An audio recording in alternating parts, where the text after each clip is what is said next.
Fala galera do primeiro ano, aqui professor Vanks na área, trazendo para você uma bateria de exercícios que aborda o assunto funções. O arquivo desta aula já está disponibilizado para você no portal Galileu. Iremos começar os nossos exercícios trazendo para você na questão de número 1, uma questão que pede para que você identifique os gráficos que são funções. Como é que a gente faz para descobrir se um gráfico representa ou não a função? Nem sempre um gráfico representa uma função. Para que seja função, vamos relembrar aqui o que eu já te ensinei. Nós temos aqui o domínio e aqui a imagem. Os elementos do domínio só podem ter uma única imagem, ou seja, cada elemento do domínio só pode ter uma imagem. Neste caso, para eu descobrir se existe ou não função, a regra é muito simples. Você vai traçar uma linha vertical, ou seja, paralela ao eixo Y, e vai verificar quantas vezes ela intercepta o gráfico. Se essa linha interceptar o gráfico mais de uma vez, não é função. Porque se isso acontecer, o elemento do domínio está com duas imagens. Então, nessa letra A, por exemplo, isso aqui não é função. Na letra B, vou traçar aqui uma reta vertical paralela ao eixo Y. Quantas vezes eu interceptei o gráfico? Apenas uma vez. Isso aqui é função? Sim. Olha a letra C. Eu vou traçar uma reta vertical. Veja, eu toquei o gráfico duas vezes. Isso aqui não é função.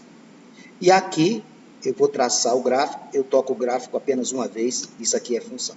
É muito simples. Qual é a condição de existência de uma função? Cada elemento do domínio precisa obrigatoriamente ter uma única imagem. Lá na questão de número 2, nós trazemos para você duas funções afins, funções f e uma função quadrática. Nós temos duas funções. A função f é uma função de primeiro grau, a função g é uma função de segundo grau. Aí nós pedimos aqui para que você efetue o cálculo de vários itens, começando aqui pelo f de 3. Vanks, como é que eu vou fazer f de 3? Muito simples, amigos. Vocês vêm aqui na função, onde tem o x, você coloca 3. Ficaremos com 3 vezes 3, 9, mais 2, 11. Na letra B, ele pede o g de 5. O comportamento deve ser o mesmo. No lugar do x, você coloca x, 5 lá na função g. 5 ao quadrado é 5 vezes 5, 25. As letras C e D trazem para nós o que a gente conhece como função composta. Função composta é quando eu tenho duas ou mais funções. Qual o procedimento? Sempre comece da função interna e indo para a externa. Aqui, por exemplo, quem está na parte de dentro é a função g. Então, você faz g de 2 igual, vai lá, 2 ao quadrado. Terminou, Vanks? Não. Você vai pegar esse 4 e vai trazê-lo na função f. Pega o resultado e transfere para a função f. No caso da função f, que é 3x mais 2, nós vamos ficar com 3 vezes 4 mais 2. A nossa resposta final aqui seria 14. E a função d, g de f de 2. Calcule primeiro o f de 2. Esse f de 2 vai ficar 3 vezes 2 mais 2. Quanto que vai dar isso, Vanks? 3 vezes 2, 6. Mais 2, 8. E na sequência, você leva o 8 para a função g. G de 8 vai ser 8 ao quadrado. A nossa resposta seria 64. Apaixonante, não é mesmo? Então, aqui a função f é a função afim.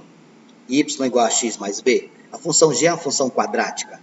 O gráfico da função de primeiro grau é uma reta. O gráfico da função de segundo grau é uma parábola. Lá na questão de número 3, eu trago para você um assunto muito importante para a gente relembrar, denominado função inversa. Função inversa, amigos, é aquela função que você, ao invés de sair do domínio para a imagem, você vai da imagem em direção ao domínio. Como é que a gente tem que fazer? São 3 passos. Eu vou relembrar contigo aqui. O primeiro passo, você vai chamar fx de y. Então, como é que vai ficar aqui? Veja aqui a nossa função, por gentileza. Olha aqui, vai ficar y igual a x mais 3 sobre 2. Segundo passo, você vai trocar a posição do x pela posição do y. Aqui não tem y igual a x mais 3 sobre 2, aí vai ficar x igual a y mais 3 sobre 2. E o terceiro e último passo, você deve isolar y. Vanks, como é que eu vou isolar o tal do y? Muito simples. Você vai pegar esse 2 que está dividindo, vai passar multiplicando. Vai ficar 2x igual a y mais 3. Para ficar o y sozinho, você vai pegar o 3 e vai trazer para o outro membro negativo. Você vai ficar com 2x menos 3 igual a y. Quando você chegar aqui, você achou a sua função inversa. F menos 1 de x vai ser quem? Essa estrutura. 2x menos 3. Pronto, terminou. E aí na letra B ele pede o F menos 1 de 5. Qual seria o procedimento? Você vai fazer 2 vezes, no lugar do x você coloca 5, menos 3. 2 vezes 5, 10, menos 3, a minha resposta seria 7. Recapitulando, o que é que eu faço na função inversa? Chamo o fx de y, depois troco o x pelo y e, por último, isolo o y. Apaixonante, não é mesmo?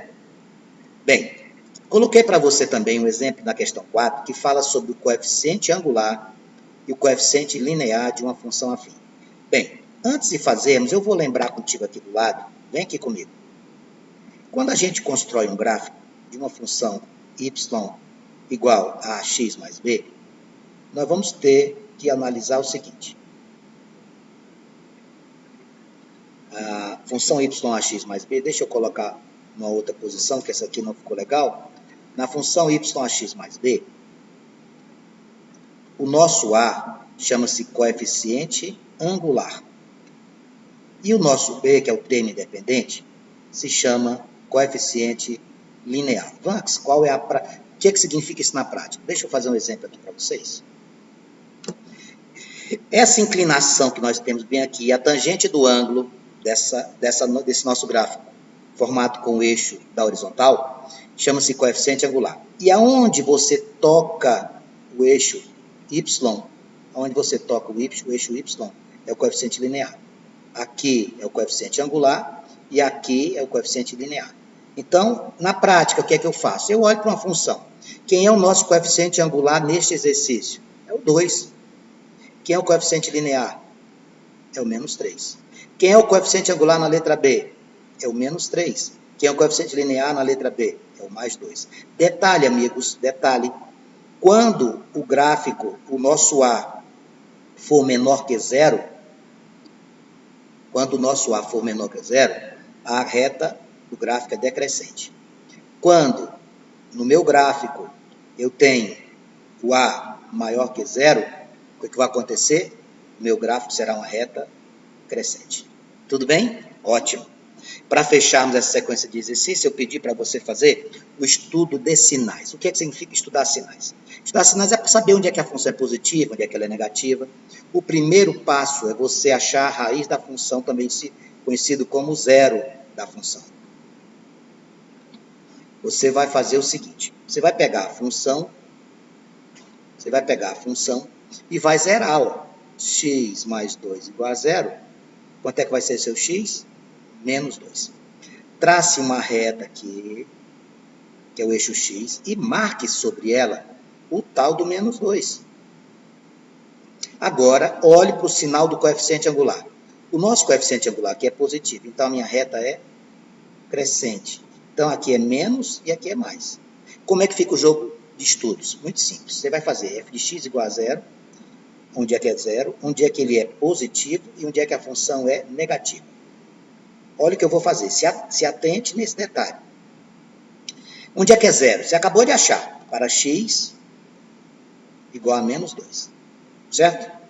Onde é que ela é positiva? Veja, positivos são os números que estão à direita do 2. Então, para x maiores do que menos 2.